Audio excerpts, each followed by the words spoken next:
A warning for all of you guys, do not watch this movie if you have not finished the ending to Breaking Bad. It spoils everything.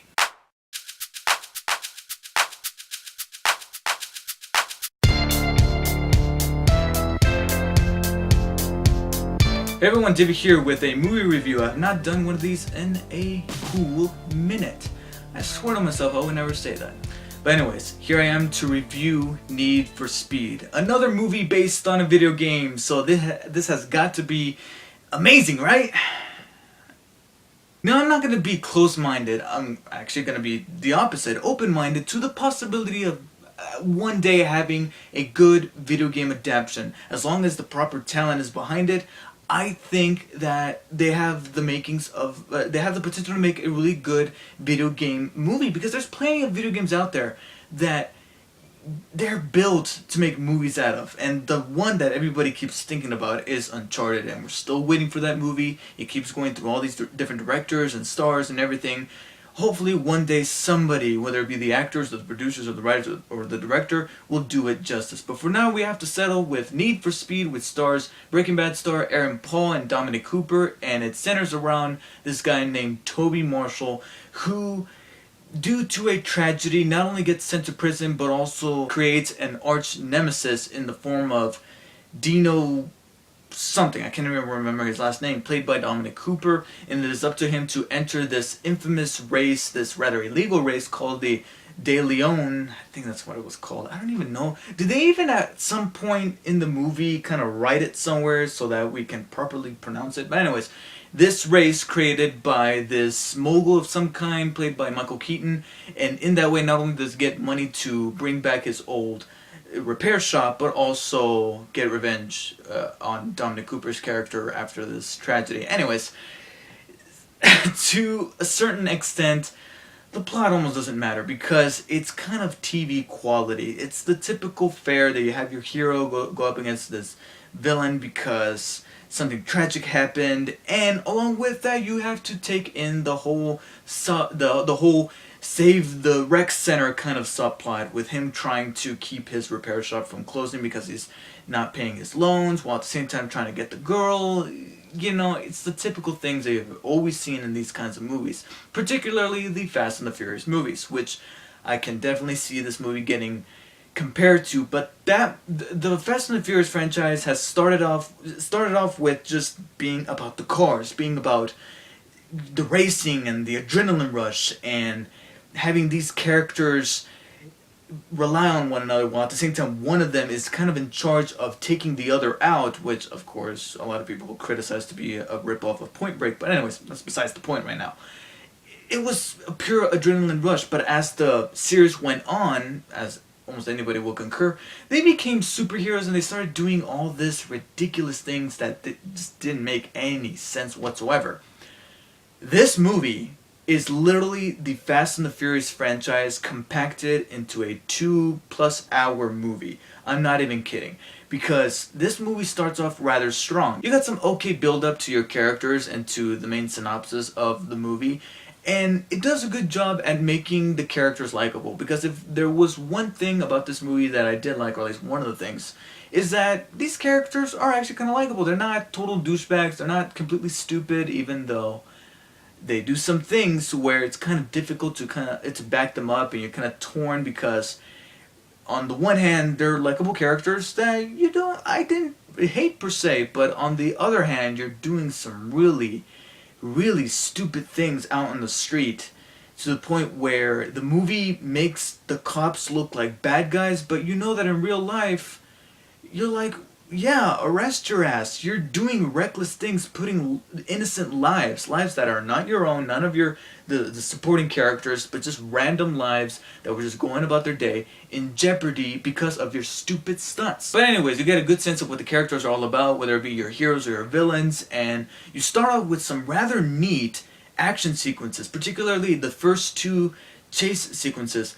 I thought were really well filmed, because in this day and age we're getting tired of all the shaky cam making everything look very adrenaline fueled and super fast paced, but in reality you can tell they're just moving about the camera just to kind of cover up their mistakes. Here it was refreshing to see a director actually just film the car going really fast and just panning, not having to rely on an awful lot of that shaky cam. And they used an awful lot of POV shots, which is one of the things that they went ahead and tried to make this film tie in with the video game, apart from the very obvious hint at the video game of having your characters actually play the video game in one scene, which I saw from a mile away. I'm like, at some point in the movie they're going to be playing the video game, and sure enough they are. But what I found surprising, and one of the other things that I did enjoy about the movie, is that they actually went ahead and tried to subtly put things in the movie that would happen in the game, such as the cops chasing them and them having to go through these populated streets despite how reckless they were being.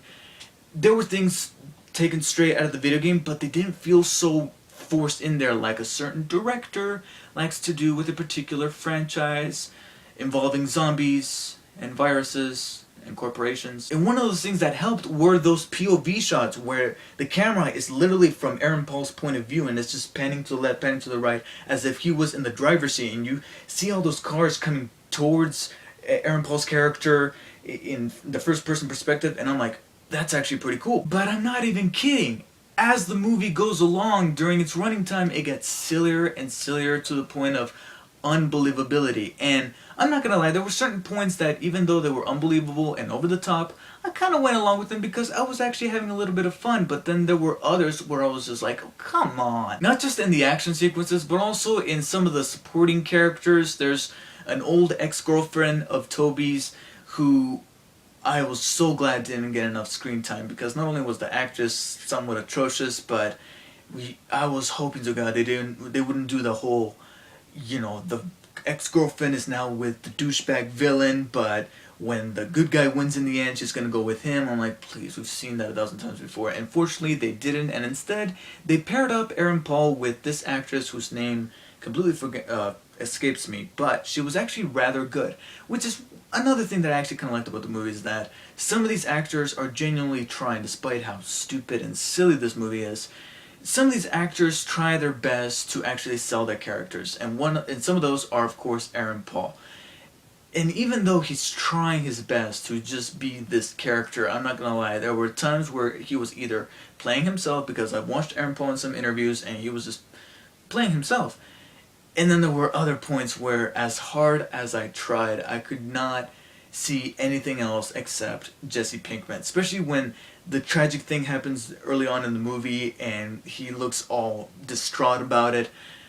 I was just expecting Uncle Jack and his Nazi group to be right behind him saying, hey, settle down. And like I said, the actress who played the female lead, I can't remember her name, but she was also pretty good. She was witty, she was likable, and more importantly, she wasn't annoying. And Dominic Cooper, Howard Stark himself, also does a good job with the material that he's given playing that douchebag villain, which we know he can play really well. If you guys have not seen a movie called The Devil's Double, which he is in, and he actually pulls double duty in that film, playing two characters. He is amazing. Definitely one of the most underrated movies to come out in recent years, and definitely one of the most underrated performances. Please check that out. And even some of the actors that were playing Aaron Paul's friends in the background were decent. But because this movie is trying to be that blockbuster that it's trying to be, these characters are reduced to being cartoon characters. They're cartoons. Even one of them has his own Michael Bay scene, and once that scene comes up, you know what I'm talking about. And it's not even funny. It's trying to be funny, but it just wasn't. It didn't make any sense. The character even tries to explain why that scene was happening, and even then it still didn't make any sense. And the only funny thing about it was maybe one or two reactions of the people involved in the scene in the background. But other than that, oh man, this movie, I'm telling you, just hit a new level to where it really did summarize the tone that the Fast and the Furious movies were going from movie 1 to now movie 6. And since we're on the subject of cartoon characters, if you guys don't know necessarily what's going on in the plot of the movie, don't worry, you got good old Michael Keaton playing this guy who's just there to give exposition.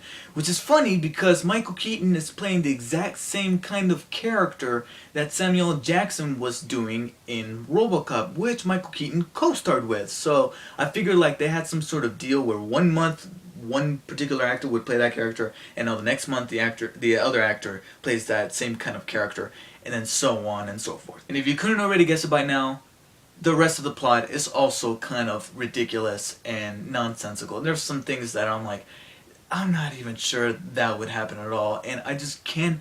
I can't overlook it and say, "Oh yeah, I'm having an awful lot of fun," because when I would try to do that, something would happen, whether it be in the form of a character or a line of dialogue or an action sequence that would do also something unbelievable, something that either a character wouldn't say or wouldn't do, or the laws of physics themselves. And me being a classic rock enthusiast, if you're going to be using classic rock songs in your movie, please use the actual songs. Spend a little bit of money on the licensing because I'm so sick of these really lame covers. As a whole, Need for Speed is definitely not anywhere close to being one of the best video game adaptations of all time, but I can't say that it's probably the worst, considering that some of these actors in the cast are genuinely trying, especially Aaron Paul, who's really trying to break away, haha, see what I did there, from his role as Jesse Pinkman. Here's to hoping that maybe he makes some wiser choices later on down the line. And like I said, some aesthetic choices with not only the way that they were integrate certain things from the video game into the movie was actually kind of cool, but on top of that, some of the way that the way that these action sequences, or at least some of these action sequences are filmed, is actually pretty ingenious, especially the POV shots. And don't get me wrong, seeing those cars go as fast as they can was ridiculously amazing. If you're a huge car enthusiast, this movie would be like porn to you, because every now and then they would show a car. Even some of the characters would say that car is not available in the States. In fact, it's banned in the United States. And seeing it run is actually genuinely beautiful. But mix that with some really over-the-top sequences that you just can't believe, on top of some things in the plot that don't make sense, as well as some characters that are nothing but just cartoons. I will have to say that this is the kind of movie that you would rent, which is a shame considering that some of these action sequences are cool enough to witness in the theater, because you got some really fast cars going at top speed. And there's no other way to experience those kind of sequences other than in the movie theater. But then you have to sit through this made-for-TV plot that causes this movie to be over 2 hours long, that definitely needed some editing to be reduced to at least an hour and 45 minutes. I will go ahead and say that Need for Speed is a 6 out of 10. I'm going to go ahead and pass it a little bit because I did think some of those sequences were cool, but definitely a movie that you would just rather wait and watch at home. And then watch Breaking Bad. Which reminds me, and hopefully this is not a spoiler, but, and I'm not even joking, every single supporting character, at least the supporting character within Aaron Paul's crew in this movie, says the word bitch, except for Aaron Paul himself. Are you kidding me? There's even a chase sequence where Aaron Paul says, "son of a," and then it cuts off. I think they did that on purpose. I really do think that Aaron Paul and the director and the writers are just messing with us. If you guys have seen Need for Speed, please let me know what you guys thought. I would really love to hear what you guys thought.